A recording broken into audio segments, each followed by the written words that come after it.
Comment ça marche vraiment d'un point de vue très pratique? Le drone, il vole à quelle altitude? Parce qu'on je pense que on a cette image du drone un peu comme une sorte de... D'abord, c'est assez plat, je pense. Hein, voilà, ouais. donc il vole vraiment en dessous des radars.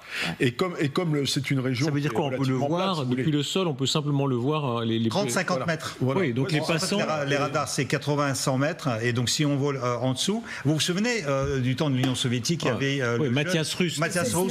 C'est ça, avec Cessna. C'est exactement ça. En fait, il est parti de Finlande. Il a fait le vol jusqu'à Moscou. Et la même chose. Bon, après, les Russes ont dit, on le voyait, etc.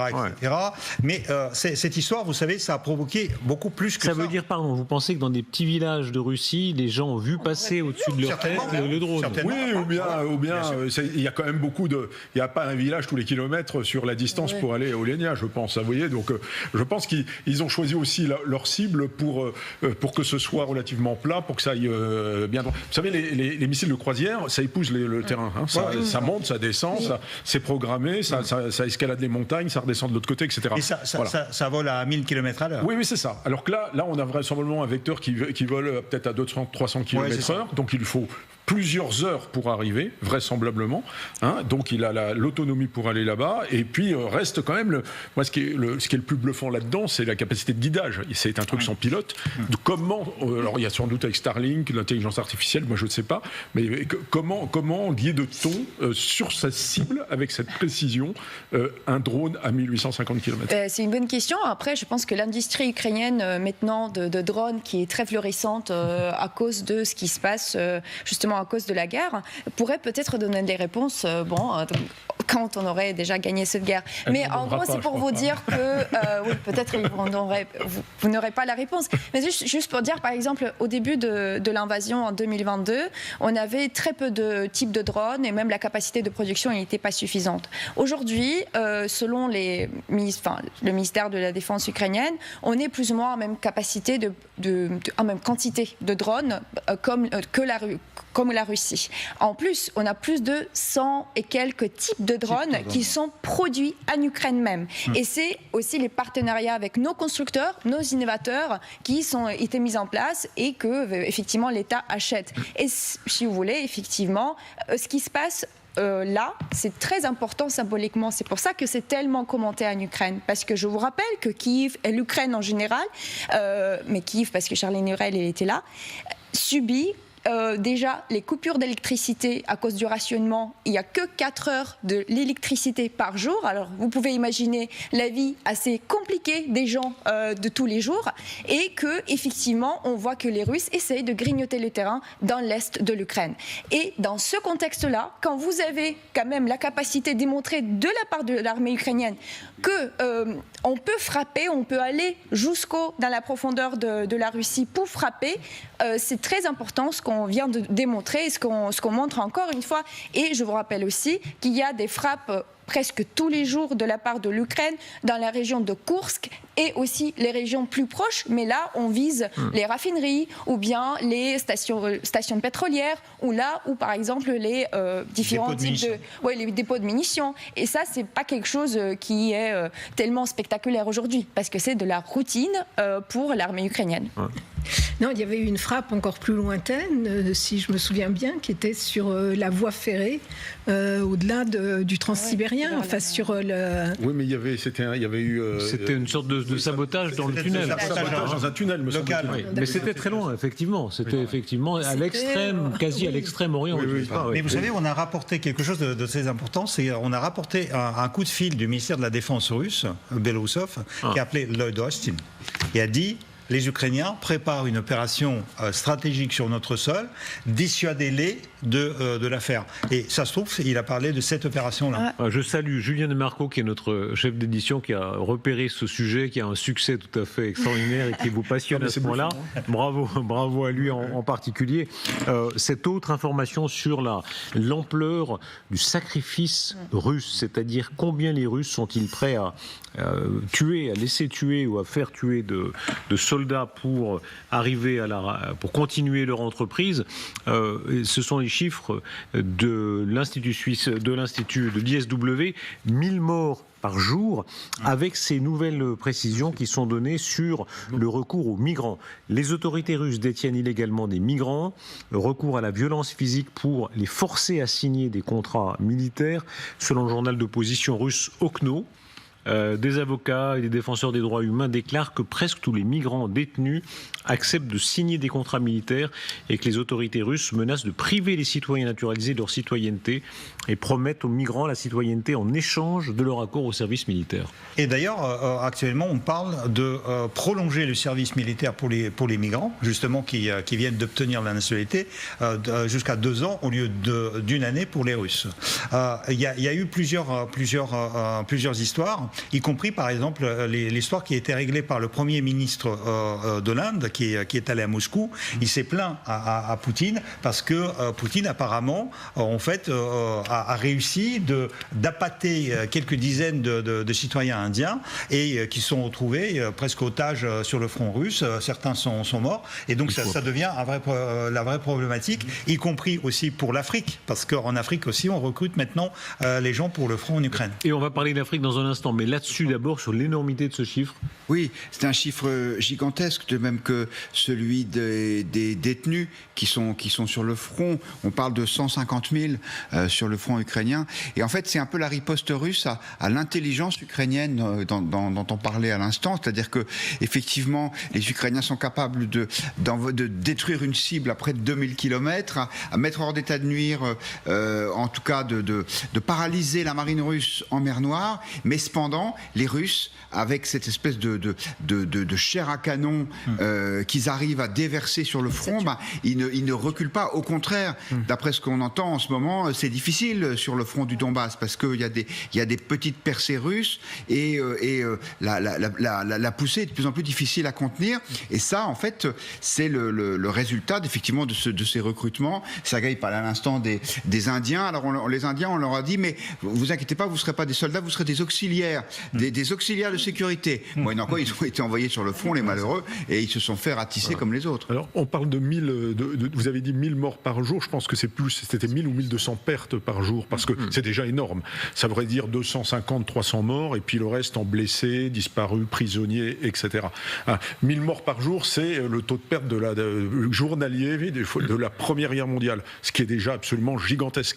Ce qui veut dire, grosso modo, c'était un régiment qui disparaissait, corps et biens, mais donc mort tous les jours. Là, je veux dire, 250 morts dans une guerre comme ça par jour, c'est absolument considérable. Et puis, il y a des estropiés, des gens qui ne reviendront jamais sur le théâtre. Ils perdent 1200 personnes par jour, mais là-dedans, bien entendu, il y a les blessés, il y a les prisonniers, il y a les déserteurs, il y a tout ce que l'on peut. Voilà, et les disparus également. Donc, c'est pas tout à fait, mais ça reste des pertes mass casualties, comme on dit en anglais, donc des massive casualties. Et donc, ça reste énorme.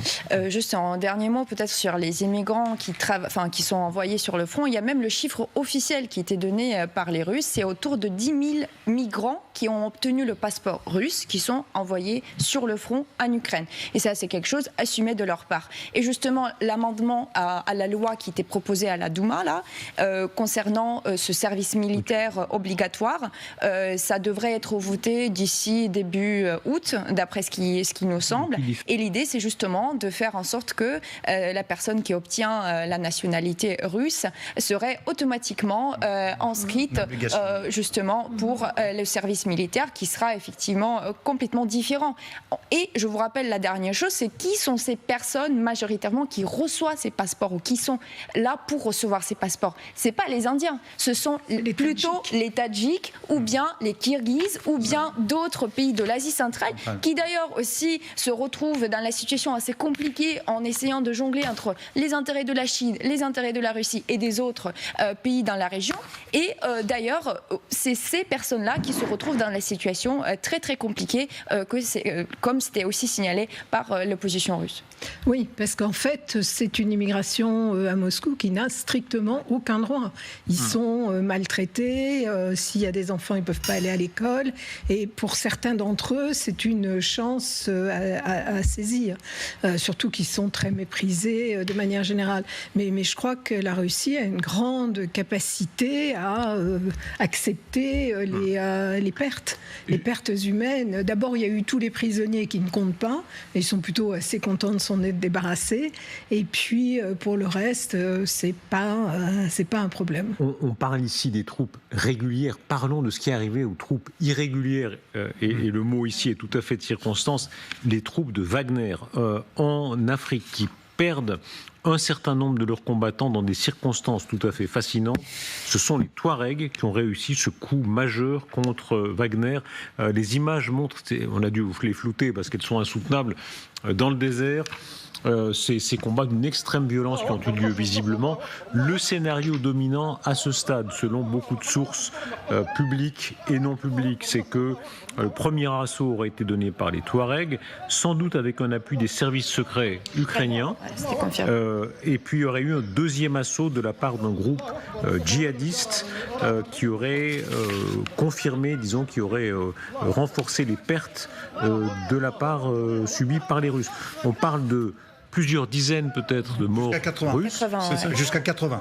Et des figures de Wagner qui ont disparu, c'est-à-dire un responsable considérable, mais aussi ce propagandiste russe qui s'appelle Nikita Fedianin. On va voir son image ici, un mot là-dessus. Il y a deux figures. En fait, il y a un des commandants de Wagner qui s'est illustré sur le front ukrainien, donc qui a perdu sa vie, et ce correspondant de guerre. Vous savez, les correspondants de guerre, enfin, c'est les propagandistes, les petits propagandistes qui suivent l'armée et qui suivent aussi les Wagner partout où ils sont. Mais ils sont pas vraiment des combattants aguerris. Donc, en quelque sorte, c'était. Je crois aussi que les Wagner on surestime en fait les Wagner, parce qu'en Afrique, si vous prenez les missions que les Wagner font, c'est soit la protection des dictateurs, soit l'entraînement. En fait, ils sont souvent les instructeurs pour entraîner les forces. Et ils ont très peu combattu eux-mêmes sur le territoire, et je crois que là, ils sont tombés quand même sur les Touaregs qui comment expliquer élément. Alors, il y a les Touaregs qui sont des combattants sans doute redoutables, mais enfin, comment expliquer que les Ukrainiens, si c'est le cas, et certains Ukrainiens le revendiquent, n'est-ce pas, aient réussi ce coup majeur d'aider les Touaregs à des milliers de kilomètres de leur frontière. C'est pas la première fois. Ils étaient présents en Centrafrique, me semble-t-il. L'Ukraine a dit, nous sommes présents en Afrique, parce que les Russes sont présents en Afrique, et ils sont nos ennemis, on va être présents. Il y a eu déjà plusieurs opérations. Il y a eu l'opération au Soudan, il y a l'opération au Centrafrique, et déjà les Russes ont subi des pertes de la part des forces spéciales,